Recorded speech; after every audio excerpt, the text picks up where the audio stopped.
a formação dos Estados nacionais.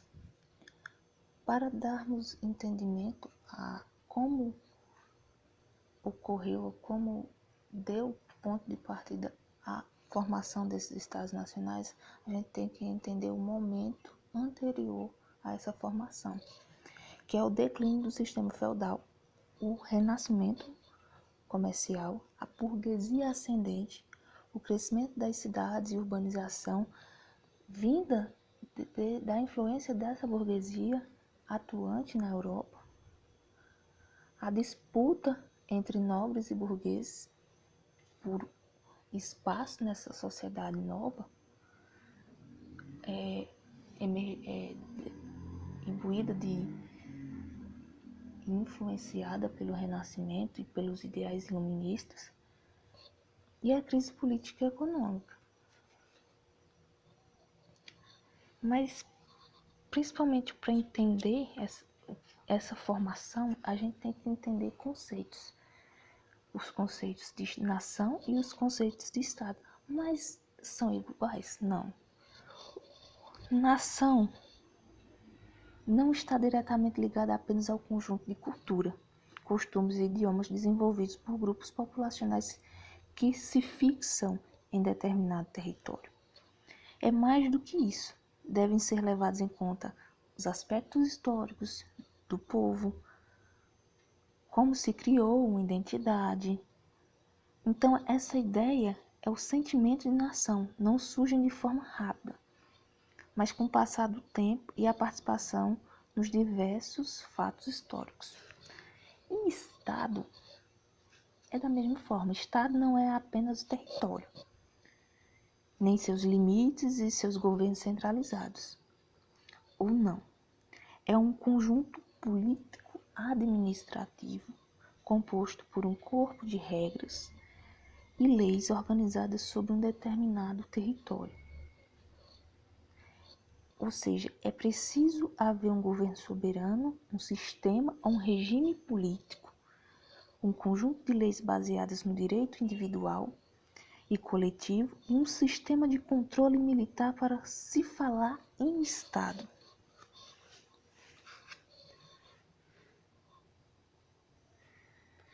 Ou seja, um soberano.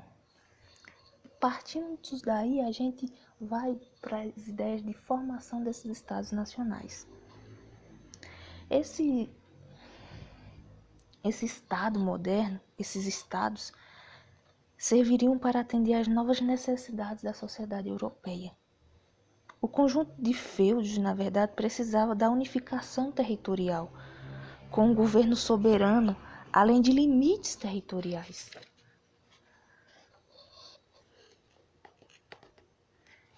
Definidos, tanto por terra quanto por mar. Os feudos davam lugar a um Estado forte e organizado. As classes sociais envolvidas nesse processo tinham seus interesses claros na formação de Estados nacionais, monarquias nacionais a posterior. Para o rei exercer o controle sobre um Estado com dimensões definidas e uma economia produtiva garantia a manutenção de seus privilégios e suas regalias, ou seja, padronizar era interessante para o rei, porque ele estaria ali, ele entenderia os limites onde ele poderia atuar. Anteriormente ele não tinha essa dimensão. Assim, a formação dos Estados nacionais começou a apresentar à Europa moderna uma nova forma de organização política, em que os reis teriam poderes absolutos sobre costumes, cultura e economia da sociedade. Então, assim, o que levou a essa formação foi a mudança de cunho econômico, a aliança com a Igreja Católica, o surgimento da classe da burguesia, a crise dos servos e tal. Essas monarquias nacionais se viam necessárias. O fortalecimento da autoridade do rei, o poder centralizador, uniformizar as moedas naquele território era importante, porque assim daria força aquele poder centralizador, aquele rei. O padronização dos pesos e medidas era muito importante, porque o peso em um estado poderia ser uma coisa e no outro totalmente diferente. Então, assim, havia uma perda no comércio, haveria mais um motivo para a crise. E também eles estabeleceriam leis e procedimentos jurídicos de âmbito nacional, onde ele poderia ter um controle, onde ele poderia observar melhor cada ponto, porque ele estaria sob controle. E, partindo disso, a gente tem a formação das monarquias, e uma delas é Portugal. E com a aliança dela, o expansionismo árabe, que até então andava a passos largos dentro da Europa, em busca da conversão, e a Igreja Católica, para ela, não era tão interessante isso. Então, a Igreja Católica parte para ajudar também a construção desses estados nacionais. Porque para ela era interessante, porque ela estaria ali ao lado do poder. Ela estaria ali com a sua mão no poder. Então, ela influenciaria aqueles estados nacionais com toda a sua força e teria regalias. Então, a formação desses estados tem como grande força política a Igreja Católica, pois ela ainda continuava sendo muito influente e na formação desses estados ela continua sendo muito influente.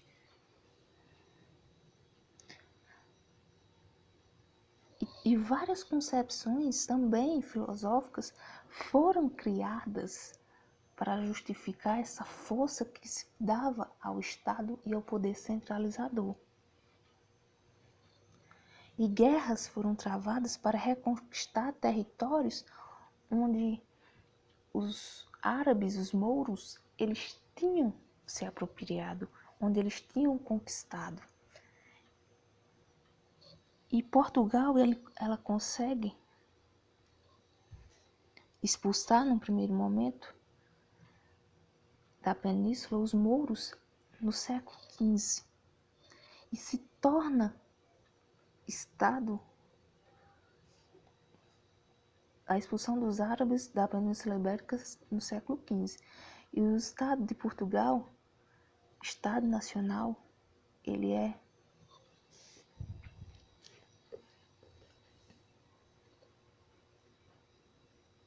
nasceu em 1139. Antes disso, após a Guerra da Reconquista, o rei Afonso VI doou o condado portucalense para o nobre francês Henrique de Borgonha. Seu filho Afonso Henrique lutou para buscar a independência desse condado, conseguindo transformá-lo em reino. Então, assim, Portugal ele se torna um estado, como estado, em 1139. Já a Espanha ela teve um aspecto diferente. Após a Guerra da Reconquista,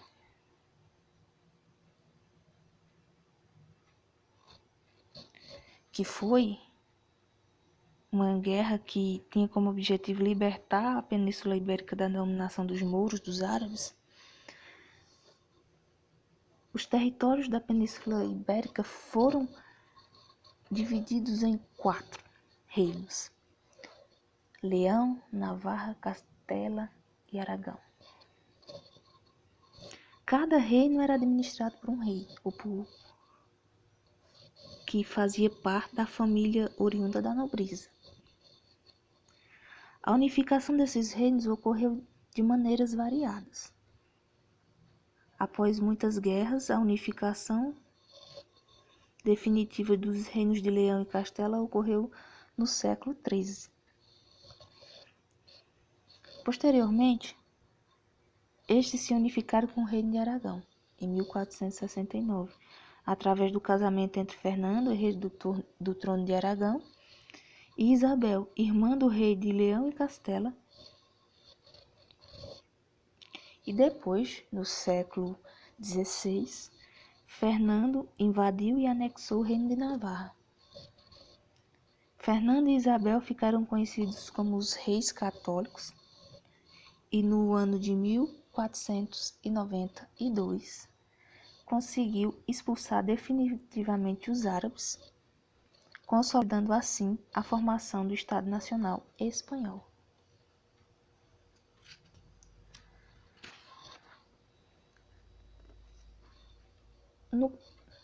Na formação do Estado inglês,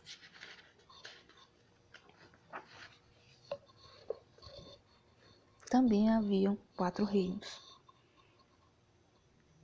O processo de formação da monarquia inglesa teve relação direta com a unificação francesa, principalmente com a Guerra dos 100 Anos.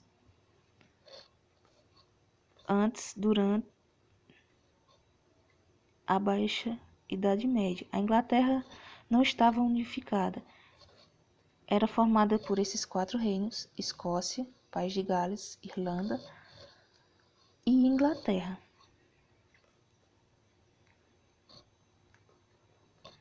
Esses 4 reinos, eles eram ligados por idiomas e costumes semelhantes em algumas partes. E no século XII, o rei Henrique II conseguiu a unificação desses reinos, governando rigidamente e opondo-se à nobreza. No período das Cruzadas, muitos recursos foram gastos pelo rei Ricardo Coração de Leão para formar seus exércitos, principalmente na famosa Cruzada dos Reis. Isso gerou várias crises políticas e econômicas na Inglaterra, fazendo com que os nobres passassem a contestar o reinado de Ricardo. Houve também crise nas terras cultiváveis, pois se investiu pouco nas plantações e muitos camponeses tomavam posse delas.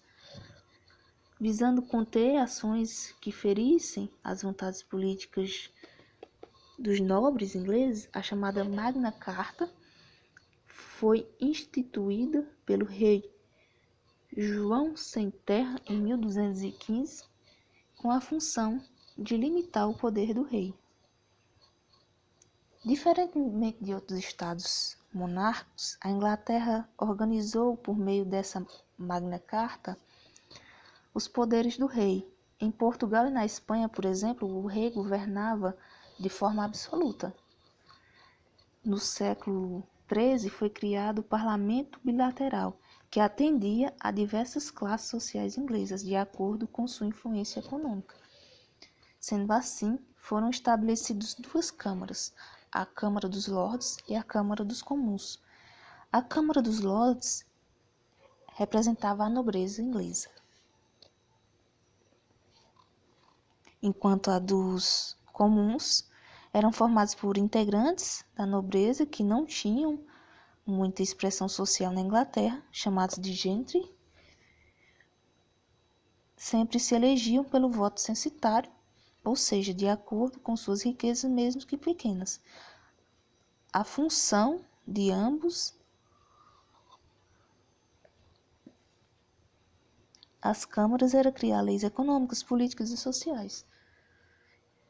Então, não era de forma absoluta que a Inglaterra, o rei da Inglaterra governava, porque tinha essas câmaras que interviam no poder do rei. Então, era uma monarquia, um estado parlamentar, onde tinha esse parlamento da Câmara dos Lordes e da Câmara dos Comuns.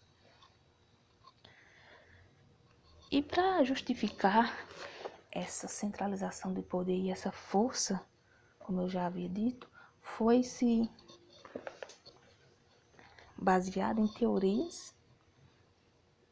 Uma delas é a do absolutismo, que colocava o rei no centro das decisões políticas, econômicas e sociais, substituindo a nobreza que exercia esse papel durante o sistema feudal. Enquanto a teoria do direito divino dos reis dizia, como o Jacques Rousseau dizia, o trono real não é um trono de um homem. A Igreja Católica via nessas teorias absolutas um perigo para seu poder e seus privilégios. Para os absolutistas, o poder do rei era soberano e estava acima de qualquer estrutura social, inclusive da Igreja Católica. Vendo esse perigo, para os católicos, teorias foram elaboradas por pensadores como Jacques Rousseau, como eu havia dito, e Jean Bodin. Eles acreditavam que o rei tinha a obrigação de pacificar e unificar a sociedade, principalmente os nobres e os camponeses, com as ideias religiosas. Mas, sem dúvida, o que a igreja queria era interferir diretamente no governo real. E essa teoria do divino é que esse poder era dado